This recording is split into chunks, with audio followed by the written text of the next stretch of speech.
नमस्कार, मैं हूं आपके साथ सोनिया चौहान। टोटल टीवी पर आप सभी का स्वागत है। चलिए बुलेटिन की शुरुआत करते हैं एक बड़ी खबर के साथ। बड़ी खबर आपको बता दें, महम में राधा अहलावत का रोड शो, कई किलोमीटर लंबा निकला रोड शो। राधा अहलावत के काफिले में उमड़ी भीड़। राधा अहलावत जीत का कर रही दावा। बता दें कि महम में राधा अहलावत का रोड शो, कई किलोमीटर लंबा निकला रोड शो। राधा अहलावत के काफिले में भीड़ उमड़ी। राधा अहलावत जीत का कर रही दावा। हरियाणा के महम विधानसभा में पंचायती उम्मीदवार राधा अहलावत के समर्थन में कई किलोमीटर लंबा रोड शो देखने को मिला। इस मौके पर बड़ी संख्या में राधा अहलावत का काफिला पूरे विधानसभा में निकल रहा और ऐसे में राधा अहलावत ने दावा किया कि उसकी जीत पक्की।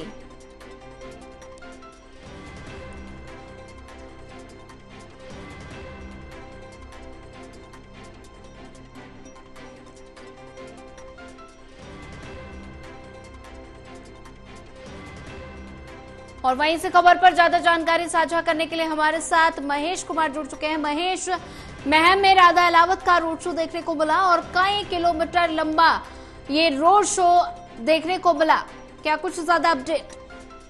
देखिए, आज चुनाव प्रचार का आखिरी दिन है और सबसे बड़ा शक्ति प्रदर्शन इस वक्त देखने को मिल रहा है। महम की सड़कों पर कई किलोमीटर लंबे काफिले के साथ पंचायती उम्मीदवार राधा अहलावत वोटों की अपील करती हुई नजर आ रही है। चुनाव प्रचार खत्म होने से ठीक पहले अब ज्यादातर इलाकों में पहुंचकर, ज्यादातर विधानसभा क्षेत्र के गांवों में पहुंचकर राधा अहलावत आखिरी अपील अपनी करती हुई नजर आ रही है, वोटों की अपील। और एक बड़े काफिले के साथ कह सकते हैं कि कई किलोमीटर लंबा जो काफिला है वो राधा अहलावत लेकर चल रही है। और महम की सड़कों पर ये जो शक्ति प्रदर्शन है राधा अहलावत की तरफ से देखा जा सकता है। हालांकि भारतीय जनता पार्टी की टिकट की दावेदार थी और माना जा रहा था कि राधा अहलावत को ही टिकट मिलेगी, लेकिन टिकट किसी और को दिया गया। तो उसके बाद पंचायती उम्मीदवार में तब्दील हुई राधा अहलावत और महम 24 अठगामा की उम्मीदवार भी बनाई गई। यानी पंचायती तौर पर सार्वजनिक रूप से कई सारे गांवों ने एक तरफा फैसला किया और यहाँ राधा अहलावत को चुनाव मैदान में उतारने का काम किया। फिलहाल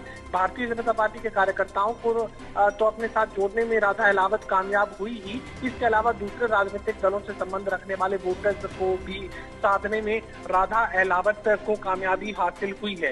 राधा अहलावत लगातार वोटर से अपील कर रही है कि जिसकी भी सरकार बनेगी उसके साथ वो राज्य में साझेदारी करेंगे और महम विधानसभा क्षेत्र का जो विकास अब तक नहीं हो पाया उस विकास को रफ्तार देने का काम राधा अहलावत की तरफ से किया जाएगा। और साफ पंचायती तौर पर ये बात राधा अहलावत कह चुकी है कि वो हर वो काम करने के लिए तैयार हैं जो कि उनके वोटर्स की तरफ से कहा जाएगा। पंचायत या गांव के मौजूद लोग, ग्रामीण या वोटर्स जो भी कुछ उन्हें आदेश करेंगे उन तमाम आदेशों को मानने का काम उनकी तरफ से किया जाएगा। तो फिलहाल ये कहा जा सकता है कि चुनाव प्रचार के आखिरी दिन एक बड़ा शक्ति प्रदर्शन यहाँ पर महम की सड़कों पर राधा अहलावत की तरफ से किया जा रहा है। जी महेश कुमार जी, अगर बात की जाए तो राधा अहलावत के काफिले में काफी ज्यादा भीड़ उमड़ी और ऐसे में आज हरियाणा में चुनाव प्रचार का आज आखिरी दिन है और जैसे कि मैं तस्वीरों में देख पा रही हूँ कि काफी जनसैलाब राधा अहलावत के साथ दिख रहा है। ऐसे में क्या लगता है कि जनता का प्यार राधा अहलावत को मिल पाएगा? देखिए, सड़कों पर इस तरह का सैलाब और इस तरह की तस्वीरें शायद ही हरियाणा के किसी दूसरे विधानसभा क्षेत्र में देखने को मिलेंगी। और इस इलाके में मैंने देखा है कि राजनीतिक जो जागरूकता है लोगों में वो काफी ज्यादा है और खुलकर अपने घरों से बाहर निकलकर राजनीति में भागीदारी यहाँ का वोटर करता है। और ये भीड़ का सैलाब जो सड़कों पर इस वक्त नजर आ रहा है वो साबित कर रहा है कि लोगों की जो भागीदारी है राजनीति में वो काफी ज्यादा इस इलाके में देखने को मिल रही है। और लोकप्रियता में भीड़ अगर पैमाना है तो फिर राधा अहलावत तो ये खुद को साबित कर रही है कि हजारों की भीड़ के साथ वो आए दिन अपने चुनावी कार्यक्रमों को आगे बढ़ा रही थी। और चुनाव प्रचार के आखिरी दिन आप देख सकते हैं किस तरीके से बड़ी तादाद में, हजारों की तादाद में जो गाड़ियां हैं वो इस काफिले में शामिल हुई है। इसके अलावा ट्रैक्टर पर सवार होकर बड़ी तादाद में जो लोग हैं वो महम की सड़कों पर उतरे हैं। महिलाओं की भागीदारी अच्छी खासी देखने को मिल रही है और तमाम दर्शकों को जानकारी मैं ये दे दूं कि महम के इतिहास में ये पहली महिला उम्मीदवार है जो कि चुनाव मैदान में उतरी है। पहली महिला उम्मीदवार होने का गौरव भी राधा अहलावत के खाते में है। जी महेश कुमार जी, अगर बात की जाए तो कई किलोमीटर लंबा रोड शो निकाला गया और ऐसे में आज आखिरी दिन है चुनाव प्रचार का। तो राधा अहलावत, क्या कुछ चुनावी मुद्दे हैं जिनको लेकर राधा अहलावत मैदान में उतरी हैं? देखिए, चुनावी मुद्दों का जिक्र किया जाए तो यहाँ पर राधा अहलावत सबसे पहले तो बेरोजगारी की समस्या का समाधान करने का जिक्र कर रही हैं। वो खुद एक इंटरनेशनल खिलाड़ी रही हैं, तो ऐसे में खेल और खिलाड़ी को बढ़ावा देने का जिक्र भी यहाँ पर राधा अहलावत की तरफ से किया गया। और चूंकि लगातार वो भारतीय जनता पार्टी में सक्रिय रही, लोगों से संपर्क उन्होंने बनाए रखा और उससे पहले उनके जो पति हैं शमशेर खरकड़ा, वो इस इलाके की राजनीति कर रहे थे, लेकिन लोगों के कहने के बाद ही शमशेर खरकड़ा ने अपनी राजनीतिक विरासत अपनी धर्म पत्नी को सौंपने का काम किया था और उसके बाद से राधा अहलावत ये माना जा रहा था कि इस बार चुनाव मैदान में उतारी जाएंगी। लेकिन ऐन मौके पर बीजेपी ने उनका टिकट काटने का काम किया, तो निर्दलीय पंचायती उम्मीदवार के रूप में राधा अहलावत चुनावी मैदान में है।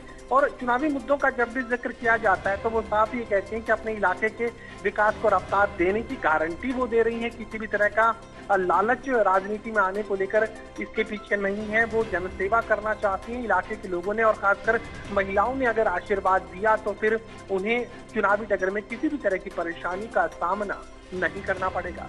जी महेश कुमार जी, अगर बात की जाए तो राधा अहलावत एक महिला उम्मीदवार है, तो ऐसे में महिलाओं के लिए क्या कुछ गारंटी राधा अहलावत की तरफ से दी गई है? देखिए, महिलाओं को लेकर साफ ये बात करें कि किसी भी तरह की अगर परेशानी उनके सामने आती है तो फिर संपर्क करने में कोई दिक्कत का सामना महिलाओं को नहीं करना पड़ेगा। वो साफ ये कह रहे हैं कि आप मेरे घर में किसी भी वक्त आ सकती हैं, सीधे दरवाजे के अंदर दाखिल हो सकती है। महिलाओं का संपर्क जो है एक महिला उम्मीदवार होने के नाते काफी ज्यादा जो है आसान हो जाता है उनके लिए, क्योंकि राजनीति में और खासकर इस इलाके का मैं जिक्र करूं तो ठेठ ग्रामीण परिवेश महम विधानसभा क्षेत्र का कहा जा सकता है। यहाँ आज भी जो महिलाएं हैं वो हरियाणवी शब्द में कहूँ तो ओला करके रखती हैं, पर्दा करके रखती हैं। तो ऐसे में यहाँ महिलाओं को पुरुषों से बात करने में, खासकर ग्रामीण क्षेत्रों में बुजुर्ग चूंकि वहाँ पर मौजूद रहते हैं, तो बात करने में खासी परेशानियों का सामना सामाजिक तौर पर करना पड़ता है। तो महिला उम्मीदवार होने के नाते इसका फायदा यहाँ पर राधा अहलावत को फायदा मिल सकता है। और राधा अहलावत न सिर्फ विकास को रफ्तार देने की बात कर रही है, बल्कि साफ बात कह रही है कि रोजगार को बढ़ावा देंगे, इस इलाके में औद्योगिकरण को बढ़ावा देने की कोशिश उनकी तरफ से की जाएगी। और महिलाओं को किसी भी तरह की समस्या का सामना अगर पीने के पानी को लेकर, साफ सफाई को लेकर, गांव की गलियों और सड़कों को लेकर अगर करना पड़ रहा है तो वो सीधे उनसे संपर्क कर सकती है। तो किसी भी तरह की दिक्कत उन्हें नहीं उठानी पड़ेगी। जी महेश कुमार जी, ज्यादा जानकारी साझा करने के लिए आपका धन्यवाद।